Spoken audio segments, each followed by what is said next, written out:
बता दे, अपना फटा हुआ कपड़ा दे दे, उसी पे निर्भर रहना पड़ता था। ये ज्यादा दिन की बात नहीं है। ये मनुष्य को जो है, जो कुदरत ने जो हक अधिकार दिए कि हर एक मनुष्य आजाद है कुदरत की तरफ से, सब समान है, सब में जो है देखने की, सुनने की, हाथ पैरों से काम करने की, मुख से बोलने की, सब में बराबर चीजें कुदरती है। लेकिन एक खुजरा है, एक जो है को नीच कहा जा रहा है, एक को श्रेष्ठ कहा जा रहा है, एक को ऊंच कहा जा रहा है, एक को नीच कहा जा रहा है।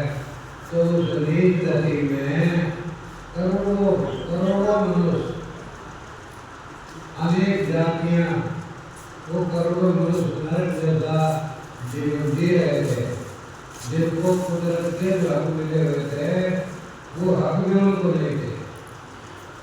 अपना करके खाना और तक पहुँचना ये तो बहुत दूर की बात थी। लेकिन जो कुदरत ही हक मिले हुए थे वो मिले जो है मिला उनको। तो उन करोड़ों अरबों नारी जाति के लिए, करोड़ों दलितों के लिए, और देश हमारा जो था 2000 साल के बाद में इसका नाम भारत देश, भारत देश का खत्म हो गया था। अशोक सम्राट के बाद में देश छोटे छोटे रंगवाड़ों में, ये राजस्थान है, यूपी है, बिहार है, हरियाणा है, सब जगह के एक एक स्टेट में भी कितने रंगवाड़े राजा थे। इस देश का नाम भारत जो है खत्म हुए 2000-2500 वर्ष हो गए। अब जब देश आजाद हुआ है और सब राजाओं को जो है गुलामी से छूटने के लिए, यहाँ ब्राह्मण भी गुलामी कर रहा था, यहाँ बढ़िया भी गुलाम था, यहाँ राजपूत भी गुलाम था, ये गुलाम तो गुलाम थे। तो देश को आजाद करवाने के लिए बड़ा संघर्ष किया। देश के सूरवीरों ने अपनी जान से खेल कर कुर्बानियाँ दी हैं। कितने शहीदों की कहानी याद करते हैं, हर साल जो है उनके उत्सव मनाते हैं। जो फांसी पे बैठे गए जैसे भगत सिंह, चंद्रशेखर, उधम सिंह, देश के लिए बर्बाद हुआ, अपना जीवन कुर्बान कर गए हैं। तो देश जो है अंग्रेजों का गुलाम, मुसलमानों का गुलाम, और ये सब हमारा देश पूरा गुलाम, कोई देश भारत नहीं था। और ये छोटे रंगवाड़े थे, और इन्होंने तो जो है बड़े बड़ों ने अपने बहन बेटियां मुसलमानों को दे रखी थी। और जो इतिहास है इस चीज का कि किसी को जो है अकबर को, किसी को अकबर को दी है, किसी को शाहजहां को, चारों तरफ से जो है नहीं, इन्होंने अपनी जो है बहन बेटियों तक भी दे रखा था देश में। तो वो उस गुलामी से आजादी के लिए देश में एक सुंदर टूटी, और हर कौम, हर जाति, हर समाज इस बात के लिए भाई मुसलमानों से तो अंग्रेजों ने गुलामी छीन ली थी, लेकिन अंग्रेजों से गुलामी से छूटने के लिए सारा देश आप जाति करके इकट्ठे हो गए। और बहुत दिनों तक ये अंग्रेजों से लड़ाई लड़ी, कितने लोगों ने अपनी कुर्बानियाँ दी हैं। तब जो है ये दिया कभी लोग जो है संगठित हो गए, सभी जाति धर्म संगठित हो गए। तो देश को आजाद होना चाहिए। तो जो है अपने देश में जब आजादी अंग्रेज दे रहे थे तो ये बात थी कि तुम्हें आजादी को देते हैं, पर तुम ये बताओ देश को चलाओ कैसे, कि तुम्हारे पास में देश को चलाने के लिए कौन सी नीति है, कौन सा तुम्हारा संविधान है, दिखाओ।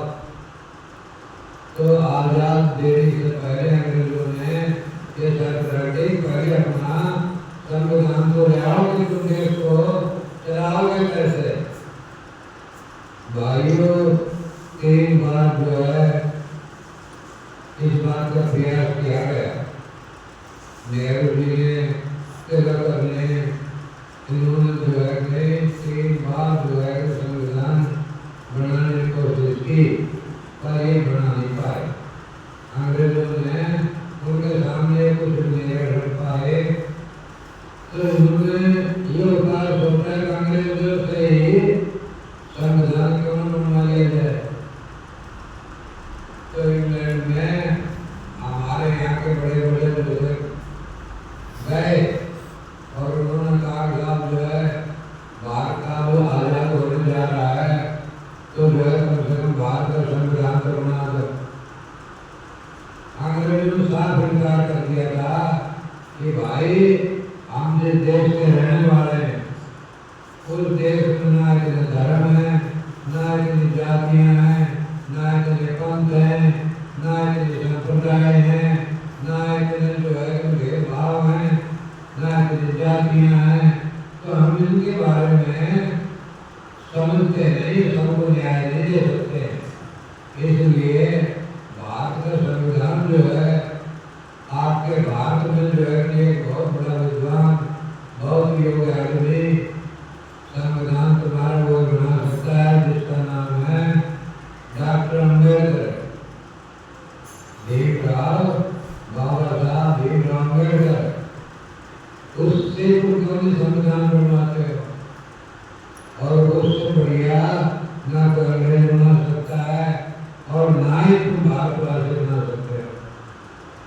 मजबूर बाबा साहब को जो है अपनी संविधान सभा के लिए जो बुलाया गया और सब नेता पूरे देश के राजा रजवाड़े सब जो है संगठित हो गए। वही जो है पूरा भारत देश एक होना चाहिए, अलग अलग जो रजवाड़े बन रहे थे। तो इससे अपने हमेशा भारत जो है हजारों वर्ष हो गए गुलाम इनके रहते हुए। उसका कारण भी यही है कि हम जाति धर्म और रजवाड़ों में बड़े हुए हैं। तो चाहे जो जिससे मिल जाएगा वो उससे ताकतवर हो जाएगा, उसी को जो है काम को खत्म कर देगा, गुलाम बनाएगा। तो भारत को 2000 वर्षों से ये गुलामी भोग रहे थे। तो अब जब समय आया तो अंग्रेजों ने संविधान की शर्त रखी और उस शर्त को हमारे पार्लियामेंट में नेताओं की जो सभा हुई बाबा साहब को बुलाया गया और ये आगे जो संविधान था बाबा साहब के लिए शर्त रखी, ये प्रस्ताव रखा कि आपसे ज्यादा और कोई समझदार और योग्य व्यक्ति नहीं है जो भारत का संविधान बना सके। तो कृपया आप जो है भारत का संविधान बनाए। भारत के संविधान बनाने के लिए एक कमेटी का गठन किया गया, जिस कमेटी में 7 मेंबर थे और वो इतने योग्य तो थे नहीं जो संविधान में, और वो कमेटी बना दी गई। कमेटी बनने के बाद भी एक मेंबर की मृत्यु हो गई, दूसरा मेंबर जो है देश चला गया, एक मेंबर बिल्कुल संविधान सभा बैठ आया ही नहीं। मैंने एक वीरेंद्र राव एक पढ़े लिखे इंसान जो थे वो जरूर जो है बाबा साहब के पास में बहुत कम समय उन्होंने दिया भी, वरना सारा संविधान बाबा साहब को लेना पड़ा। इस संविधान लिखने के बाद में जब देश आजाद होता है और 1950 में जब संविधान लागू होता है और लागू होने के बाद में देश विकास की तरफ हुआ है और इसका नाम भारत संविधान में लिखा गया है भारत, वरना भारत देश लिखे और इतिहास बने 2000 साल हो गए, इसका नाम भारत लिखा नहीं। और जिस संविधान के तहत आज जो है कितनी पार्टियां हैं, कितने नेता प्रधानमंत्री बन चुके, कितने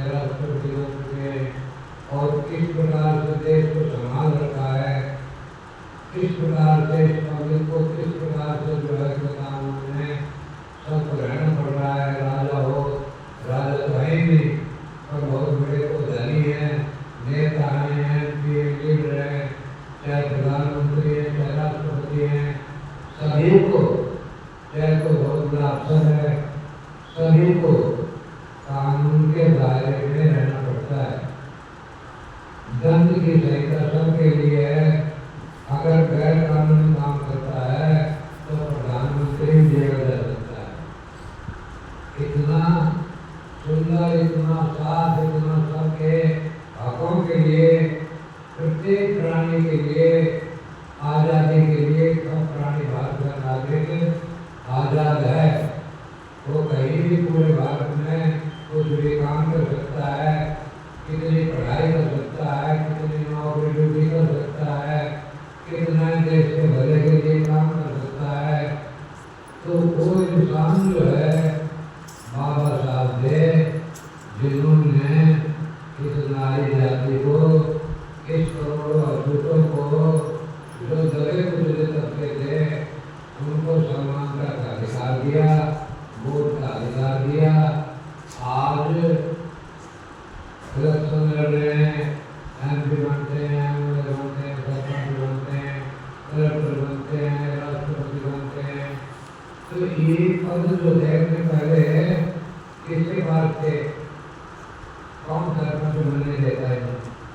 तो ये और पूरा देश उनके लिए भी। बाबा साहब ने अगर संविधान को कोई पढ़े, हर वर्ग का आदमी पढ़ के देखे, संविधान सबके घर होना चाहिए।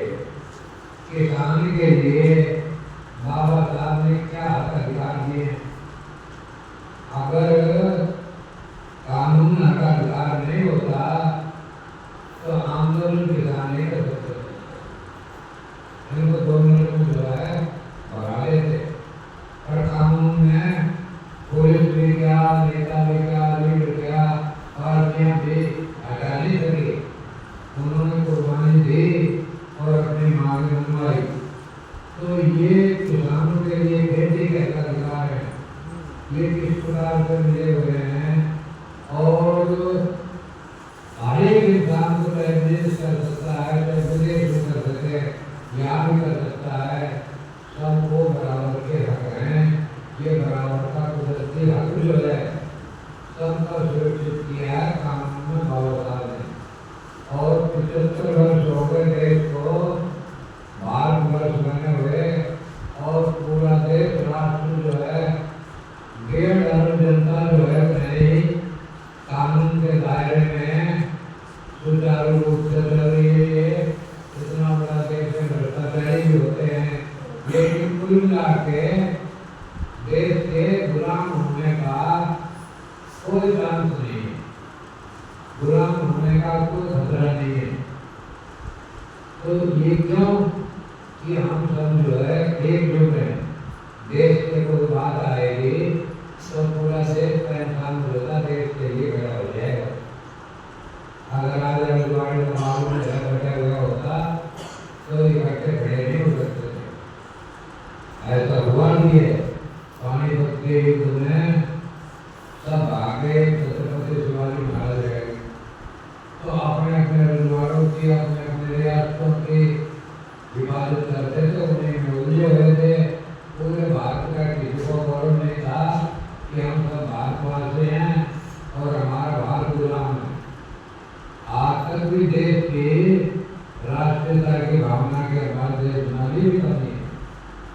तो इसलिए अपना देश का, अपने देश की गरिमा है, अपने देश का स्वाभिमान को बनाए रखने के लिए हम सबको हर साल खुशियों से बाबा साहब की जयंती मनानी चाहिए, उनके ग्रंथों को पढ़ना चाहिए, उनके बनाए हुए संविधान को समझना चाहिए और अपने को उनके बने संविधान के तहत, कानून के तहत अपनी जिंदगी को जीना चाहिए।